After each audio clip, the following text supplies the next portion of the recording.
담임 목사님께서 무슨 말씀을 하시든지라는 제목으로 말씀 증거하시겠습니다.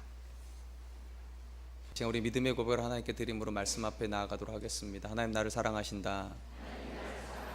하나님, 내 인생에 크고 비밀한 계획 가지고 계신다. 하나님, 오늘도 나와 동행하셔서 그 계획 이루어 주신다. 아멘. 그렇게 될 줄로 믿습니다. 아멘. 우리는 성경을 통하여서 하나님께서 매우 독특한 패턴을 가지고 그분의 일을 이루어 가신다는 것을 보게 됩니다. 하나님은 언제나 그분의 일을 하실 때 먼저 때를 정하고 일을 하십니다. 그리고 그분의 때에 일할 사람을 또한 선택하셔서 그분의 일을 하게 하십니다. 인류의 타락이 가장 극에 달하였을 때 하나님께서 인류를 향하여서 이렇게 선언하셨습니다. 창세기 6장 3절에 보니까 여호와께서 이르시되 나의 영이 영원히 사람과 함께 하지 아니하리니 이는 그들이 육신이 됨이라. 그러나 그들의 날이 120년이 되리라 하시니라. 하나님은 셋의 족보에서 나온 하나님의 아들들이 가인의 족보에서 나온 세상의 딸들을 사랑함으로 결혼하여 하나님과 동행하는 것으로부터 멀어지는 모습을 보시고서 120년이라는 시간을 정하셨습니다. 이 120년이라는 시간은 그들이 하나님께 돌아올 수 있는 마지막 기회의 시간이었습니다. 그리고 하나님 120년을 정하신 다음에 그 120년의 시간을 심판을 준비할 사람으로 노아라고 하는 한 사람을 선택하셨습니다. 이 노아에 대해 성경은 이렇게 이야기합니다. 창세기 6장 8절에 그러나 노아는 여호와께 은혜를 입었더라. 9절에는 노아는 의인이요 당대의 완전한 자라. 하나님, 그분 앞에 은혜를 받아 살고 하나님 앞에 의롭게 사는 노아를 선택하셔서 120년의 시간을 두고서 방주를 준비하게 하셨습니다. 그리고 120년의 시간이 차고 방주가 완성이 되었을 때 노아의 가족을 그 방주 안에 집어넣고 또 하나님께서 정한 짐승들을 넣으셔서 그 방주 안에서 하나님의 심판을 넘어갈 수 있도록 하여 주셨습니다. 하나님께서 시간을 정하시고 그분의 때에 일을 한다는 모습은 또 아브라함에서도 또 한 번 볼 수 있게 됩니다. 창세기 15장에 보면 하나님께서 아브라함과 그의 후손에게 일어날 일들을 이렇게 이야기해 주시는 모습을 보게 됩니다. 창세기 15장 13절로 14절 여호와께서 아브라함에게 이르시되 너는 반드시 알라. 내 자손이 이방에서 객이 되어 그들을 섬기겠고 그들은 400년 동안 내 자손을 괴롭게 하리니 그들이 섬기는 나라를 내가 징벌할지며 그 후에 내 자손이 큰 재물을 이끌고 나오리라. 하나님은 아브라함으로부터 시작된 이스라엘의 역사가 가족 공동체를 지나서 민족 공동체로, 그래서 한 국가를 세울 만큼의 민족으로 성장하기 위한 계획으로 애굽 땅의 정착을 생각하셨습니다. 그리고 애굽 땅에 머무는 시간을 400년이라는 시간으로 한정하셨습니다. 이 400년 동안 이스라엘은 애굽에서 고된 시간을 보내야만 했습니다. 왜냐하면 노예와 같은 시간을 보내야 했기 때문입니다. 그러나 이 시간은 결코 하나님께서 이스라엘을 잊어버린 시간도 아니고 버린 시간도 아니었습니다. 왜냐하면 계획이 있는 시간이었기 때문입니다. 실제로 야곱에 의해서 이스라엘이 애굽 땅에 내려갈 때는 70명으로 내려갑니다. 근데 모세에 의해서 출애굽할 때 남자 장정만 60만 명을 헤아리는 거대한 민족 공동체가 되었습니다. 그리고 하나님은 400년의 시간을 그냥 시간만 정하신 것이 아니라 400년이 되었을 때 그분의 백성을 이끌고 나올 수 있는 사람도 선택하셨습니다. 그 사람이 모세입니다. 한 가지만 더 살펴보면 통일왕국 시대가 마감이 되고 이스라엘은 분열왕국 시대로 접어들게 됩니다. 그리고 분열왕국이 마감되는 시점은 BC 586년에 바벨론에 의해서 남유다가 멸망하는 시점이었습니다. 하나님은 바벨론으로 끌려가는 이스라엘에게 그냥 끌려가게 하신 것이 아니라 또 한 번의 숫자를 주십니다. 예레미야서 29장 10절입니다. 여호와께서 이같이 말씀하시니라. 바벨론에서 70년이 차면 내가 너희를 돌보고 나의 선한 말을 너희에게 성취하여 너희를 이곳으로 돌아오게 하리라. 사실 이때만 해도 이때 정서만 놓고 보면 이스라엘은 사라진 것입니다. 왜냐하면 바벨론이 이스라엘을 이 땅에서 사라지게 하기 위해서 포로로 잡아서 52일 정도 되는 거리에 있는 바벨론 땅으로 그들을 데려가 버렸기 때문입니다. 근데 하나님께서 뭐라고 말씀하시는가? 사라진 게 아니랍니다. 70년이 되면 그 시간이 차면 반드시 그들이 돌아오겠다, 그렇게 말씀하십니다. 근데 놀라운 것은요, 정말로 70년이 가까울 때 국제 정서가 요동치기 시작합니다. 절대 강국이었던 바벨론이 힘을 잃기 시작을 하고 새로운 강국이 일어나게 됩니다. 그게 메데바사 제국이라는, 우리가 페르시아라고 부르는 나라입니다. 이 나라에 왕이 한 명이 세워집니다. 그 사람이 고레스입니다. 이 사람이 놀라운 일을 하나 하는데 칙령을 발표합니다. 이스라엘 사람들은 가나안 땅으로 돌아가라는 것입니다.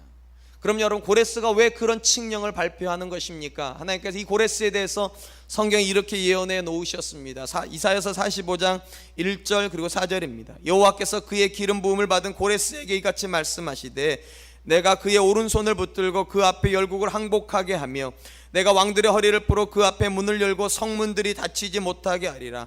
내가 나의 종 야곱 내가 택한 자 이스라엘 곧 너를 위하여 내 이름을 불러 너는 나를 알지 못했을지라도 내게 칭호를 주었노라. 하나님께서 이사야에게요, 이 고레스라고 하는 인물을 예언하는 시점은요, 예레미야가 예언하는 시점보다 100년 앞에 있습니다. 그러니까 정확히 말하면 대략 한 170년 전에 이 예언을 해 놓으셨습니다. 그리고 예레미야는 100년이 지난 시점에서 70년 앞을 내다보면서 너희가 70년 후에 돌아오리라. 그러니까 하나님께서 어떤 일을 하실 때 시간을 정하신다는 걸 정확히 알 수 있습니다. 시간을 정할 뿐만 아니라 그분의 뜻을 이룰 수 있는 사람도 그분이 준비하십니다. 그렇게 해서 고레스는 칙령을 발표하게 되고, 그렇게 해서 이스라엘은 70년 만에, 하나님의 약속이 주어진 70년 안에 가나안 땅으로 돌아오게 됩니다. 여기서 우리가 중요한 거 두 가지를 저희가 다시 한번 확인합니다. 첫 번째, 하나님은 시간을 정해놓고 일을 하신다는 것입니다. 이스라엘 향하여서도 400년의 시간을 정하여서 일하였고, 포로로 끌려가는 남유다 백성을 향해서도 70년의 시간을 정하여서 일하셨습니다. 근데 이 시간이 우리에게 매우 불편한 시간이에요. 인간적으로 생각해 보면 그런 시간은 없었으면 좋겠다 싶은 시간들이 많이 있습니다. 요셉의 꿈을 이루기 위해서 그는 13년간 노예와 같은 시간을 보내야 됐습니다. 정말로 그런 시간은 없었으면 좋겠고 또 짧았으면 좋겠다는 생각이 있습니다. 그런데 여러분, 하나님은 사람의 시간을 따라서 일하지 않습니다. 그분의 시간이 있습니다. In His time, 그분이 정하신 시간이 있어요. 우리가 아무리 그것을 바꾸려고 해도 하나님의 시간은 바뀌어지지 않습니다. 그런데 걱정하지 마세요. 그분의 시간은 매우 정확합니다. 400년을 정하시자 400년 만에 끝났습니다. 70년을 정하자 70년 만에 끝났습니다. 그리고 하나님의 선한 뜻은 이루어졌습니다. 그러므로 사랑하는 성도 여러분, 이것이 사실이라면 지금도 여러분과 저의 인생 가운데 하나님의 계획은 시간이 정해져 있는 계획인 줄로 믿습니다. 끝날 것 같지 않은 고난은 없어요. 반드시 끝납니다. 하나님께서 저와 여러분들에게 시간을 정해놓고 있으시기 때문에 기다리면 반드시 그분의 뜻은 이루어질 줄로 믿습니다. 또한 하나님의 시간만 정하신 것이 아니라 그 시간 안에서 일할 사람도 선택하십니다. 120년의 심판의 시간을 계획하신 하나님은 노아를 선택하셔서 그 심판 이후를 준비하게 하셨습니다. 400년의 애굽 시간을 준비하셨을 뿐만 아니라 그 400년 애굽의 시간을 끝내고 출애굽을 이끌고 나올 모세를 또한 준비하셨습니다. 70년의 시간만 정하신 것이 아니라 70년이 끝나면 그 이스라엘을 돌려보내줄 수 있는 사람 고레스도 준비하셨습니다. 저는 그런 믿음을 우리 안에 있었으면 좋겠습니다. 하나님께서 이 시대에 하나님의 때에 일할 사람을 찾으실 때 내가 바로 그 사람이 되기를, 우리 가정 가운데 믿음의 역사를 일으키실 때 하나님께서 나를 보고 그렇게 해주시기를, 그런 열망이 저와 여러분에게 있었으면 좋겠습니다. 하나님의 역사는 시간 안에서 이루어집니다. 그리고 사람을 통해서 이루어집니다. 우리 사랑과 은혜교회도 하나님께서 시간을 정하여서 일하신다 저는 믿습니다. 시간은 하나님이 정하십니다. 근데 사람은 얼마든지 우리가 준비되면 우리를 통해서 일하실 것입니다. 저는 바라기는 우리 사랑과 은혜교회 성도님들이 하나님께서 사용하시는 믿음의 사람들 될 수 있었으면 좋겠습니다. 근데 여기서 우리가 한 가지 간과하면 안 되는 것이 있습니다. 하나님께서 시간을 정해놓고 일하신다고 했을 때 그 시간은 단순히 시간만을 의미하지는 않는다는 것입니다. 때로는 조건이 될 때도 있습니다. 어떤 조건이요? 순종하는 때요. 하나님의 백성이 순종할 준비가 되어 있을 때 하나님께서 일을 하십니다. 물론 절대적인 시간도 있습니다. 400년 정하시면 그건 안 바뀌는 거예요. 70년 정하면 그거 안 바뀌는 것입니다. 근데 하나님께서 그 시간을 정해 놓으셨을지라도 우리가 준비가 되지 않으면 그 복은 우리에게 임하지 않아요. 순종할 준비가 되어 있어야지만 하나님의 뜻이 이루어집니다. 오늘 우리가 읽은 본문 말씀이 바로 그때에서, 그때라는 것은 시간이 아니라 순종하는 시점을 가리킨다는 것을 우리에게 잘 보여주고 있습니다. 오늘 보면 우리가 잘 아는 물이 포도주가 되는 사건이 일어난 본문입니다. 오늘 시작이 이렇게 됩니다. 사흘째 되던 날, 이 사흘째 되던 날은 예수님께서 빌립과 나다니엘을 그분의 제자로 부르신 시점으로부터 4일이 지난 시점입니다. 그 시점에 예수님과 그의 제자들은 결혼 혼인잔치에 초대를 받았습니다. 특이한 것은 그 혼인잔치에 예수님과 그의 제자만 가 있는 것이 아니라 그의 어머니 마리아도 가 있다는 것입니다. 근데 더 특이한 것은 마리아가 먼저 가 있습니다. 1절에 이렇게 되어 있습니다. 사흘째 되던 날 갈릴리 가나에 혼례가 있어 예수의 어머니도 거기 계시고, 그러니까 예수님의 어머님 먼저 가 계신 그 잔치에 예수님과 그의 제자들이 갔습니다. 왜 요한이 이런 식으로 표현을 했을까? 학자들은 이렇게 생각을 합니다. 예수님의 어머니가 먼저 가 있는 걸 보니까 그 잔치는 예수님의 어머님과 관련된 잔치일 것이다. 그러니까 예수님의 어머니의 일가 중에 누군가가 결혼을 하여서 예수님의 어머니가 가서 도와주기 위해서 그 자리에 먼저 가 있었던 것이고, 예수님의 제자들 데리고 후에 도착을 했다는 것입니다. 자, 혼인잔치가 한참 무르익고 있습니다. 근데 여러분, 이 혼인잔치 어떤 문제가 발생합니까? 포도주가 떨어졌어요. 근데 그 포도주가 떨어졌을 때 누가 나서게 됩니까? 예수님의 어머니가 나서요. 여러분, 사실은 포도주가 떨어진 문제는 손님이 관여할 문제가 아니에요. 만약에 마리아가 손님으로 그 자리에 참석했다면 마리아가 여기에서 나설 이유가 없어요. 그의 일가이기 때문에 마리아가 나서는 거죠. 마리아가 예수님에게 와가지고 이렇게 요청을 합니다. 3절로 4절.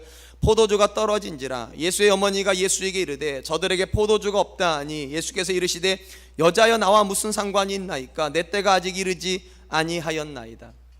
여러분, 유대인들의 결혼은 우리처럼 그렇게 간략하지가 않습니다. 어제 제가 결혼식을 다녀왔는데요, 어제 다녀온 결혼식도 패백을 하지 않아요. 요즘은 혼례가 정말로 많이 간소화되었어요. 근데 여러분, 유대인들의 예식은 그렇게 간소하지가 않습니다. 일주일, 최소 일주일, 길게는 2주일을 잔치를 벌입니다. 근데 여러분, 한번 생각해 보세요. 오늘날처럼 유흥이 발달되지 않았잖아요. 우리는 잔치를 하면 가라오케도 갖다 놓고 뭐 노래방도 갖다 놓고 뭐 이렇게 해가지고 막 놀지만, 유대 땅에는 그런 게 없어요. 그러니까 할 수 있는 건 뭐밖에 없는가? 포도주 마시고 흥에 겨워서 이야기하고 흥에 겨워서 춤추고 노는 겁니다. 근데 2주 동안 온 마을 사람들이 잔치를 해야 되는데 그 자리에서 포도주가 떨어졌다고 그러면 한번 생각해 보세요. 말똥말똥거리고 있어야 되는데 얼마나 큰 문제이겠습니까? 얼마나 당황스러운 문제이겠어요? 그러니까 마리아가 나서는 겁니다. 예수님에게 와서 이렇게 말합니다. 포도주가 떨어졌다고. 여러분, 왜 예수님에게 마리아가 다가오는 걸까요? 기대감이 있기 때문이죠. 이 문제가 해결될 수 있을 거라는 기대감. 이 마리아 행동 속에는 크게 두 단어가 들어갈 수 있을 것 같습니다. 첫 번째, 믿음이 있습니다. 예수님이라면 이 상황을 해결할 수 있다는 믿음이요. 그 믿음이 없으면 이제 물어볼 필요가 없죠. 뭐 예수님이 얼마나 큰 돈이 있다고 그 많은 포도주를 사겠어요. 믿음이 있어요. 예수님이라면 이 상황을 변화시킬 수 있다는 믿음이요. 두 번째, 예수님이라면 이 상황을 외면하지 않으실 거라고 하는 기대감이에요. 사랑하는 성도 여러분, 저와 여러분들에게도 그 믿음과 그 기대감 있기를 축원드립니다. 여러분, 하나님께서 아무리 큰 능력을 가지고 있을지라도요, 그분이 내게 관심 안 가지시면 아무 상관없는 거예요. 근데 마리아가 어떻게 합니까? 예수님에게 그 능력이 있다고 믿습니다. 포도주가 떨어진 상황을 해결할 수 있다는 믿음이 있어요. 그리고 또 하나의 기대감이 있어요. 예수님은 절대로 외면하지 않으시는 분이라는 거. 신약 성경에서 예수님이 보여주시는 이적을 경험한 사람들은 공통적으로 두 가지를 다 가지고 있었습니다. 믿음과 기대감이요. 이 두 가지가 있을 때 이적이 일어납니다. 가장 대표적인 게 마태복음 20장에 나오는 두 맹인에 대한 기록입니다. 당시 예수님은 여리고를 지나서 예루살렘으로 가고 있는 여정이었습니다. 수많은 사람들이 기대감을 가지고 예수님을 따라갔습니다. 어떤 기대감이? 예수님이 이제 예루살렘에 올라가면 왕이 되실 거란 기대감이에요. 그것 때문에 제자들도 싸우죠. 누가 오른쪽이냐 누가 왼쪽이냐, 누가 첫 번째냐, 이걸 가지고 막 싸웠습니다. 흥분하고 있는 사람들이 웅성웅성거리면서 지나가는데 저쪽에서 두 맹인이 갑자기 뻘떡 일어납니다. 왜냐하면 뭔가 중요한 인물이 지나간다는 느낌이 왔기 때문입니다. 사람들에게 물어보면 누구냐고, 사람들이 이렇게 말을 합니다. 나사렛 예수라. 그 말을 듣는 순간에 저들이 흥분하였습니다. 왜냐하면 그 예수님이라면 자기들을 낫게 해주실 수 있다는 믿음이 있었기 때문입니다. 그들이 이렇게 합니다.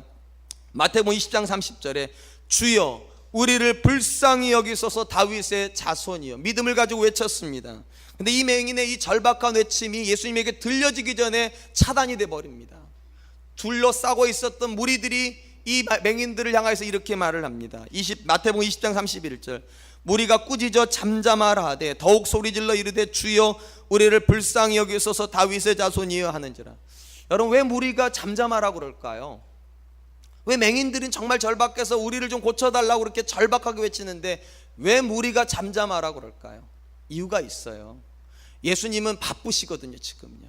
그들 관점에서 보면 예수님 너무 큰 분이시거든요. 이제 왕이 되셔야 될 분인데 빨리 예루살렘 올라가서 왕이 돼야 되는데 너 같은 것들 만나겠냐고. 너 같은 것들을, 사람들도 관심을 안 가지는 너희 둘 같은 맹인들을 예수님 만나 주시겠냐고. 그러니까 이렇게 말하는 거예요. 조용하라고. 지금 예수님 바쁘시다고, 중요한 일 하신다고. 근데 이들이 멈추지를 않습니다. 계속 우리를 불쌍히 여기소서 합니다. 왜냐하면 두 가지가 다 있기 때문에 믿음이 있어요. 그분은 고치실 수 있다는 믿음. 두 번째, 기대감이 있어요. 저들이 아무리 그렇게 말해도 예수님은 우리를 불쌍히 여기실 거라는 거, 우리 문제에 개입해 주실 거라고 하는 기대감이 있어요. 놀라운 것은요, 이 믿음과 기대감이 예수님의 발걸음을 멈춥니다. 그리고 예수님께서 이렇게 말씀하십니다. 마태복음 20장 32절 34절 예수께서 머물러 서서 그들을 불러 이르시되 너희에게 무엇을 하여 주기를 원하느냐 이르되 주여 우리 눈뜨기를 원하나이다. 믿음이에요. 예수께서 불쌍히 여기사 그들의 기대감대로 됐어요. 그들의 눈을 만지시니 곧 보게 되어 그들이 예수를 따르니라. 이런 관점에서 보면 오늘 본문에서는 이적이 일어날 두 가지 요소는 다 충족 조건이 되었습니다. 믿음이 있어요. 예수님이라면 반드시 변화시킬 수 있다. 기대감도 있어요. 예수님은 외면하지 않으실 것이다. 근데 여러분, 충분히 기적이 일어나야 되는데 거기 안에 뜻하지 않은 예기치 않은 난관이 기다리고 있었습니다. 마치 두 맹인에게는 잠잠하라고 말했던 그 무리들이 장애물이었죠. 이적을 일어나지 못하게 만드는. 근데 오늘 본문은 더 심각한 장애가 있어요. 예수님께서 매우 부정적인 태도로 대답을 하십니다. 이렇게 대답을 하시죠. 여자여 나와 무슨 상관이 있나이까 내 때가 아직 이르지 아니하였나이다. NIV 영어 성경에 보면 이런 식으로 표현되어 있어요. 여자여 왜 나를 끌어들이십니까? 내 때가 아직 이르지 않았습니다. 나와 아무 상관없는 일인데 왜 나를 끄집어 들이십니까? 매우 충격스러워요. 왜 충격스러운가? 지금 예수님께서 마리아한테요 이렇게 말하지 않았어요. 어머니 왜 이러세요? 이러지 않았어요. 여자여예요. 선을 확 꺼버립니다. 이 여자여라고 하는 표현은요 낯선 사람에게 처음 쓰는 표현이에요. 친숙한 사람한테 쓰는 표현이 아니라고요. 예수님이 이렇게 말씀하시는 거예요. 어머니 공과 사는 구분하실 줄 아셔야죠. 어머니 친족이라도 여기서 그러시면 안 되는 거죠. 지금 그런 뉘앙스예요. 그런 뉘앙스. 이적이 일어날 수 없을 것 같습니다. 사랑하는 성도 여러분, 우리가 하나님을 향하여서 분명한 믿음의 고백을 가지고 기대감을 가지고 있다고 하여서 모든 상황이 우리가 원하는 상황으로 펼쳐질 거라 생각하지 마세요. 그럴 거면 믿음에 실패한 사람 아무도 없어요. 믿음은 있는데 상황 정반대로 흘러가는 게 태반이에요. 여러분 욥을 기억하십니까? 동방의 의인이라고 불렀던 흠잡을 게 하나도 없는 정말 믿음의 사람이었는데 그에게 어떤 일이 벌어집니까?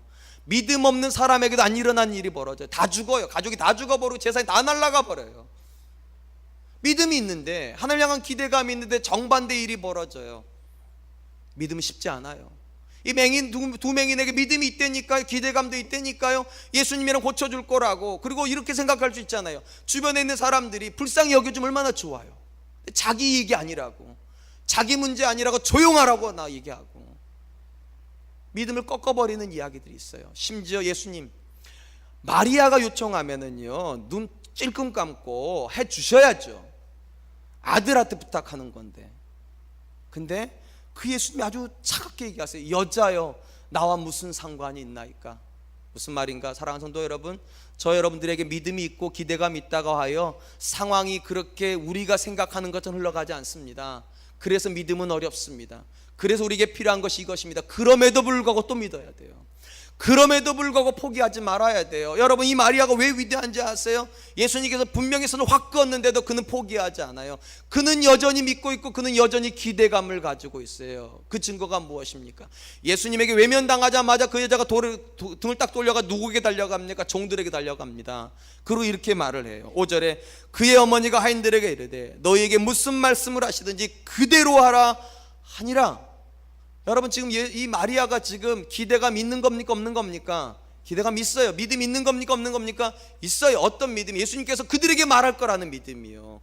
그 상황을 변화시키기 위해서 그 상황에 개입할 거라는 믿음이 있어요. 그럼 이 여자는 도대체 이 마리아는 도대체 어떤 믿음을 가지고 있는 걸까? 우리가 지난주에 들었던 말씀 안에 있죠. 착하고 좋은 마음이요. 예수님의 말씀을 들을 때 이 여자는 착하고 좋은 마음으로 들었을 것임에 틀림이 없어요. 왜냐하면 예수님 말씀 안에는요 부정적인 측면과 긍정적인 측면이 들어가 있습니다. 부정적인 건 먼저 앞에는 이렇게 나오죠. 여자여 나와 무슨 상관이 있나이까. 부정적인 거예요. 안 들어주겠다는 거예요. 근데 그 다음 말이 이래서 아직 내 때가 이르지 아니하였나이다. 긍정의 메시지가 들어가 있어요. 때만 되면 개입하시겠다라고 하는. 마리아가 어느 쪽을 붙잡은 겁니까? 뒤쪽을 붙잡은 거죠. 아, 때가 문제구나. 때만 되면 그분이 오시겠다는 거구나. 때만 되면 개입해 주시겠다는 거구나.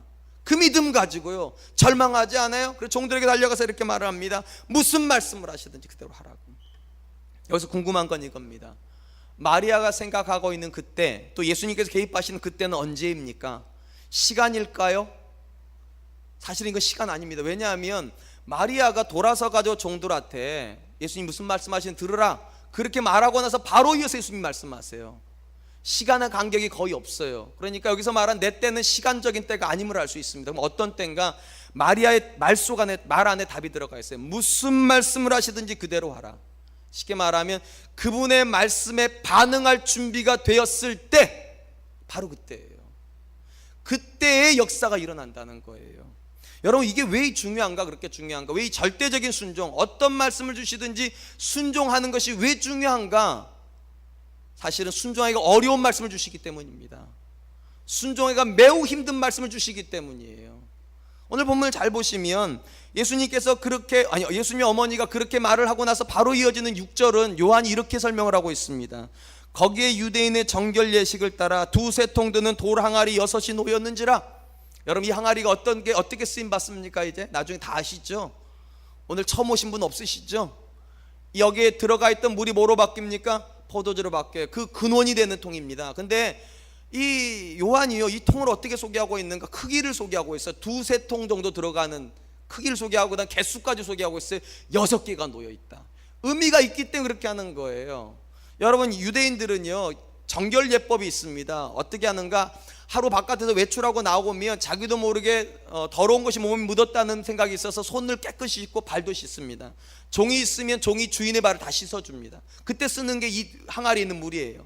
그리고 밥 먹기 전에도 또 한 번 씻습니다. 그때 쓰는 물이 이 항아리의 물이에요. 그런데 요한이 지금 뭐라고 말하는가? 이 항아리가 어느 정도로 크는가? 두세 통이 들어갈 정도다. 그럼 한 통의 크기가 어느 정도냐 하면 알면 이 크기가 나오겠죠. 한 통을 오늘날 단위로 환산하면 480리터에서 720리터 정도 됩니다. 그럼 두세 통 된다는 말은 이 항아리 크기가 대략 한 1500리터 정도 되는 거예요. 그럼 1500리터라고 말하면 1.5리터 콜라병으로 몇 개입니까? 1000개예요. 놀라지 않으실 줄 알았어요. 한 10,000개는 돼야 놀라죠, 그죠? 1000개짜리가 지금 몇 개가 있다고 6개가 있는 거예요. 얼마나 큰 집이냐는 거, 얼마나 큰 집이에요. 그게 6개가 있을 정도니까. 그러니까 여러분, 거기에 와 있는 사람이 얼마나 많냐가 짐작이 되죠. 더 큰 문제는 이것입니다. 예수님께서 이들을 향하여서 그 항아리를 딱 보면서 종들에게 이렇게 말합니다. 항아리를 채우라고.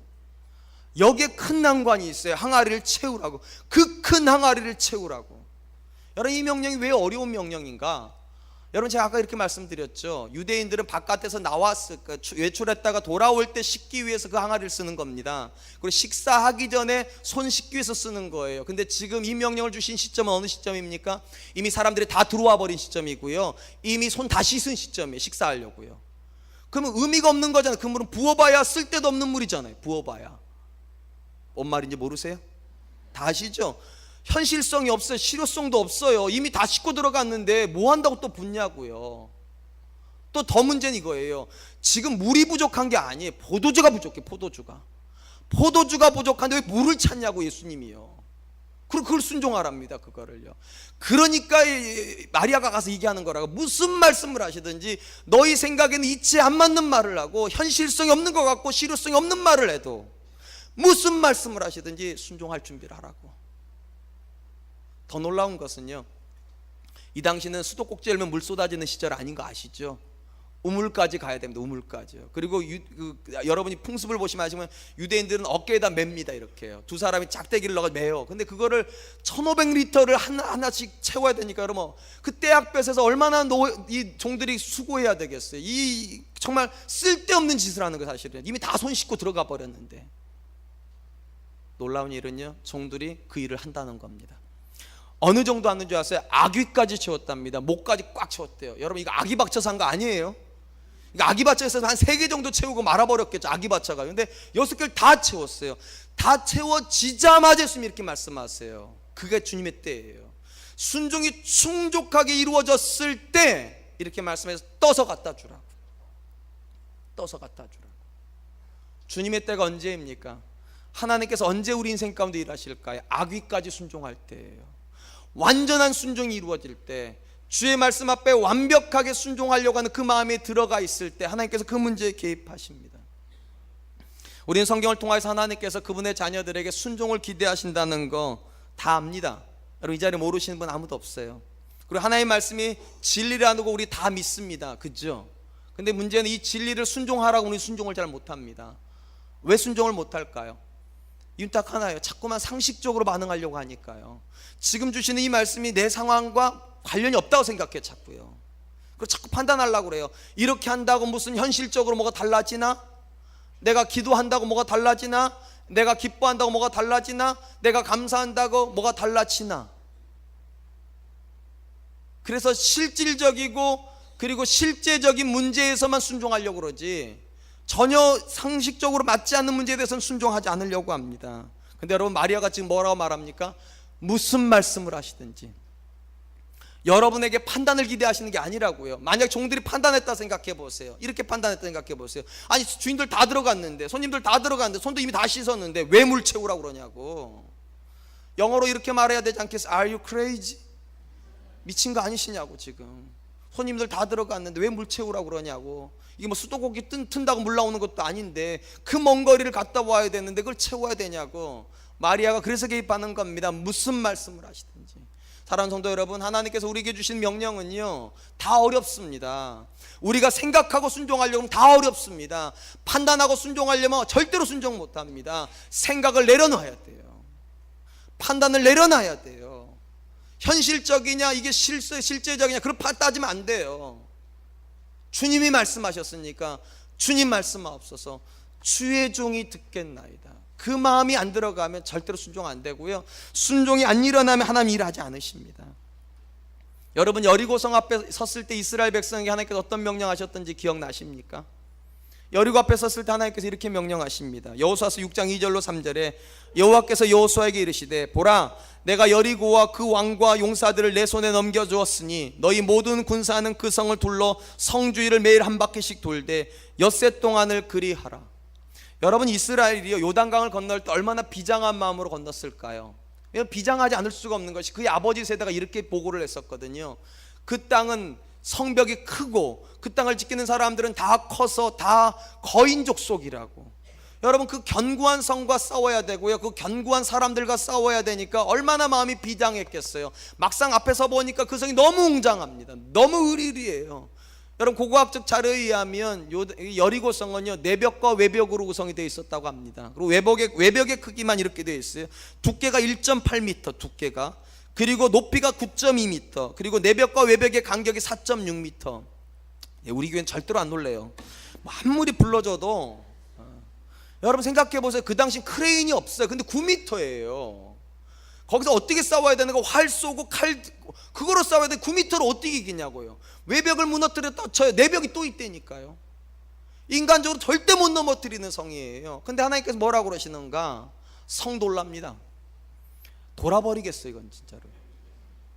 아니, 싸워야 되는 현장인데 전쟁터에서 하나님께서 이렇게 말씀하시는 게 얼마나 좋아요. 산에 가가지고 이만한 나무 하나 뽑으라고, 그리고 들고서 그걸 들이받으라고. 이런 거 우리 말하면 너무 순종자리, 이건 너무 이치 맞으니까. 근데 하나님 지금 뭐라고 그러십니까? 마치 산보 나온 것처럼 하루에 한 바퀴씩 돌으라고. 전쟁 때인데, 지금요, 전쟁 때인데 비장한 각오를 가지고 와가지고 지금 죽으냐 사느냐로 싸우려고 하고 있는데 군인들이, 그런데 예수님 하나님 뭐라고 말씀하시는가? 비장한 각오 필요치 않다고, 믿음이 필요하다고. 한 바퀴 돌으라고. 엿새 동안 한 바퀴 돌고 제7일에는 7바퀴 돌으라고. 그럼 무너진다고.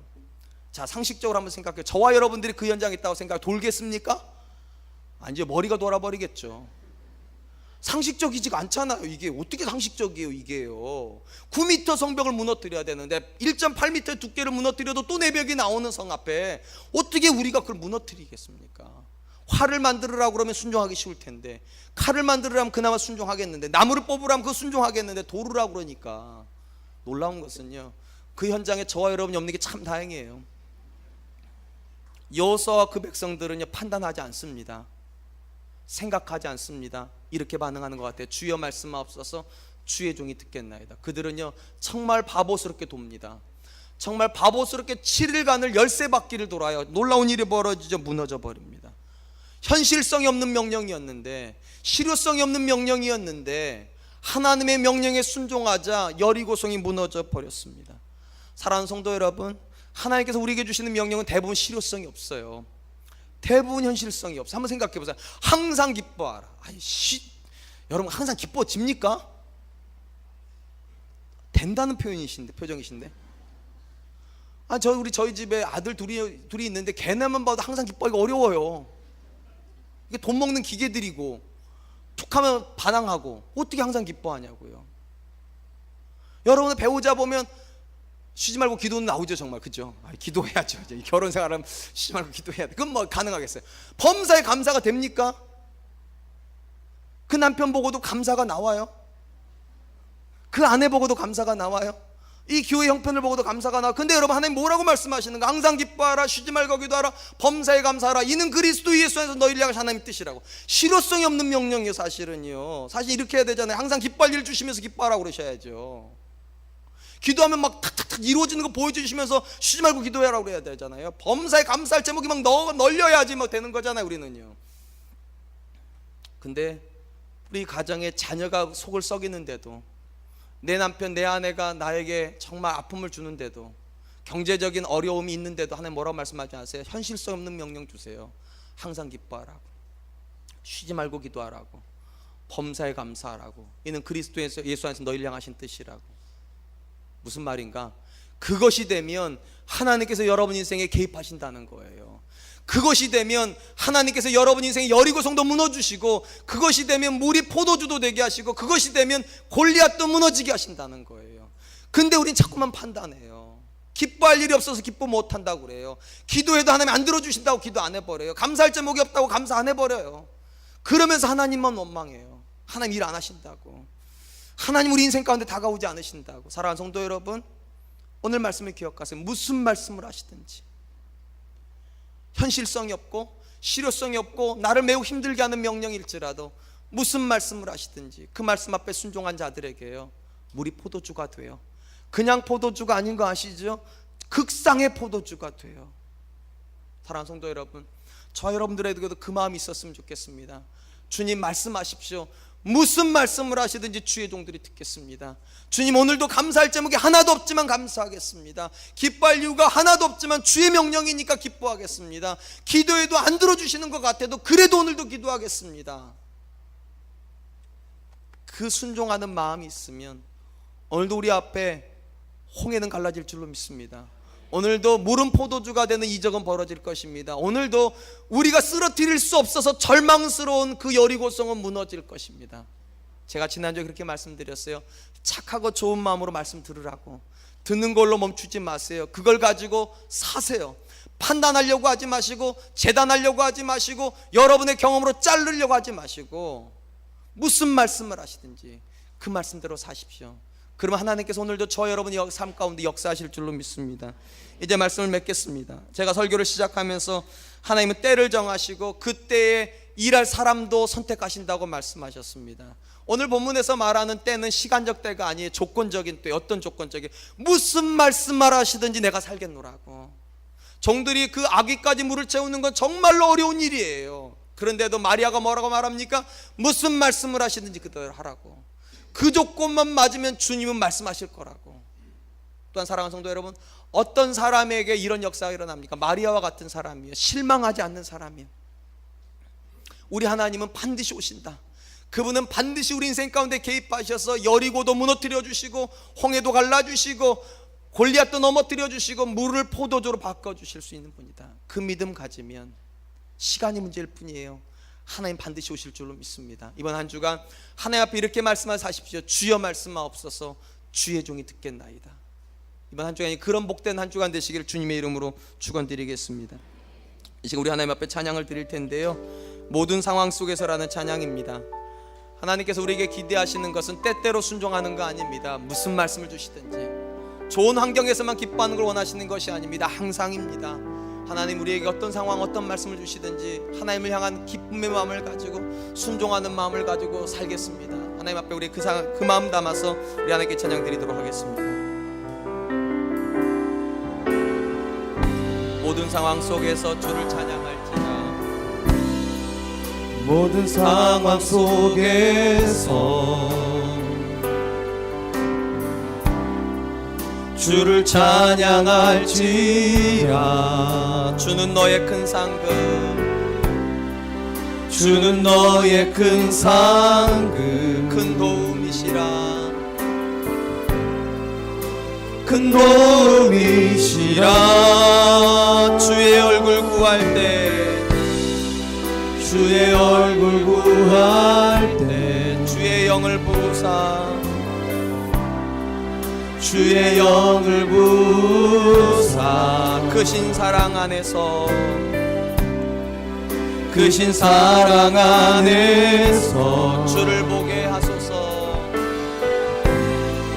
주를 보게 하소서. 내 영혼이 확정되고 확정되었사오니 내 영혼이 확정되고 확정되어 싸우니 믿음의 눈들어 주를 바라봅니다. 내 영혼이 확정되고 확정되어 싸우니 믿음의 눈들어 주를 바라봅니다. 주를 찬양할 때 주의 나라 이미 임하였네. 주를 찬양할 때 주의 나라 이미 임했네. 주의 영원한 나라 보게 하소서.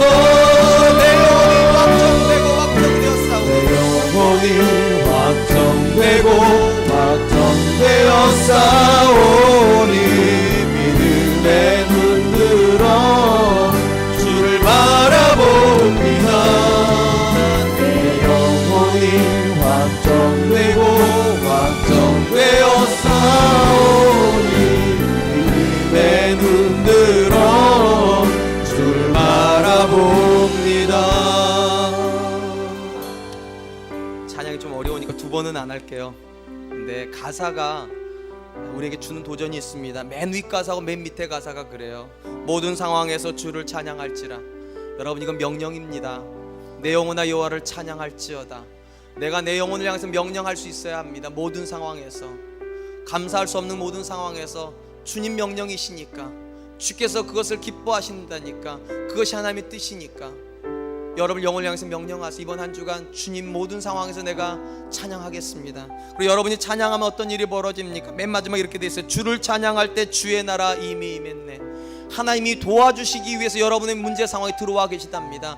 순종하려고 하는 준비만 되면 그분은 일하실 겁니다. 우리가 그분의 말씀에 반응만 하려고 하면 그분은 반드시 일하실 것입니다. 오늘 이 시간 이렇게 기도합시다. 하나님, 제가 답답해하는 그 문제 속에, 제가 도무지 절망하는 그 상황 속에 하나님이 와 계심을 믿게 하여 주시고, 항상 기뻐하라 말씀하셨으니 항상 기뻐하고, 쉬지 말고 기도하라 하셨으니 쉬지 말고 기도하고, 범사에 감사하라 하셨으니 범사에 감사하면서 하나님을 기다리는 사람 되게 하여 주시옵소서. 우리 가정이 하나님 앞에 날마다 순종하는 가정 되게 하여 주시고, 내 사랑하는 자녀들이 부모의 말보다 더 철저하게 하나님 말씀에 순종하는 자녀들 되게 하여 주시옵소서. 그리고 우리 교회를 위해서도 기도하시길 바랍니다. 하나님, 우리 사랑과 내 교회가 수많은 어려움을 겪고 여기까지 왔는데 지금까지도 우리와 동행하여 주신 하나님, 우리가 그 하나님과 모든 상황 속에 동행하게 하여 주시고, 원망하지 말게 하여 주시옵소서. 불평하지 말게 하여 주시옵소서. 우리는 한 마음으로 찬양하며 한 마음으로 기도하며 한 마음으로 기뻐하는 그 교회 될 수 있도록 주님 도와